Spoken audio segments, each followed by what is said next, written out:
JDM පිස්සුව කියන virus එක මුළු ලෝකෙටම පැතිරෙන් ගත්තේ එකම එක කාර් එකකින්. ඒක තමයි Fast and Furious එකේ බ්‍රයන් ඕකන් මුලින්ම try කරපු කොළපාන Mitsubishi Eclipse එක. ඉතින් චින්තකෝ ඉල්ලපු නිසා අද කතාව මේ JDM වල පටන් ගත්ත වාහනේ ගැන. Supra එකට R35 එකට කලින් බ්‍රයන් ඕකන් Dominic Torettoගේ crew එකට රින්ගන්න එයාලගේ trust එක දිනා ගන්න පාවිච්චි කරන්නේ මේ Eclipse එක. ඒකේ තිබ්බ aggressive body kit එක, අමුතු graphics සහ underglow neon lights වලින් ඒක මුළු ලෝකෙටම 2000 ගණන් වල tune කාච් එක කියන්නේ මොකද්ද කියලා පෙන්නුවා. ඒත් හැබැයි මෙන්න කවුරුන් නොදන්න රහස. Movie එකේ පෙන්නුවාට ඒ කාර් එකේ Eclipse එකේ තිබ්බ supreme version එක. ඒ කියන්නේ all wheel drive turbo GXX model එක නන් නෙමෙයි. ඒක ඊට වඩා අඩු performance එකක් තිබ්බ front wheel drive model එකක්.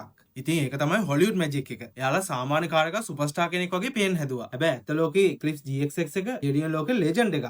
ඒකට හේතුව තමයි ඒකේ තිබුණේ Mitsubishi Evo එකේම හදවතේ ඥාතියෙක්. ඒ කියන්නේ legendary 4G 680 turbo engine එක. ඒ engine එකයි all wheel drive system එකයි එකතු වුණාම Eclipse GXX එක ඒ කාලේ තිබ්බ බජාජ් super car කියලා කෙනෙක් වුණා. ඉතින් Mitsubishi Eclipse එක කියන්නේ Fast and Furious franchise එකේ පළවෙනි superstar. ඒක බ්‍රයන් ඕකානගේ කතාව පටන් ගත්තා වගේම ලෝකෙ පුරා ඉන්න මිලියන ගානක JDM පිස්සුවත් පටන් ගත්ත JDM ඉතිහාසයේ අමතක කරන්න බැරි අයිකන් එක. Fast and Furious franchise එකේ ඔයා ආසම කරන පළවෙනි ෆිල්ම් එකේ කායක මොකද්ද? බ්‍රයන්ගේ Eclipse එකද? ඩොම්ගේ charge එකද? කමෙන්ට් එකකින් කියන්න. මහා ලෝකේ මේ වගේ movie legends ලා ගැන තව දැනගන්න අපේ page එක follow කරන්න.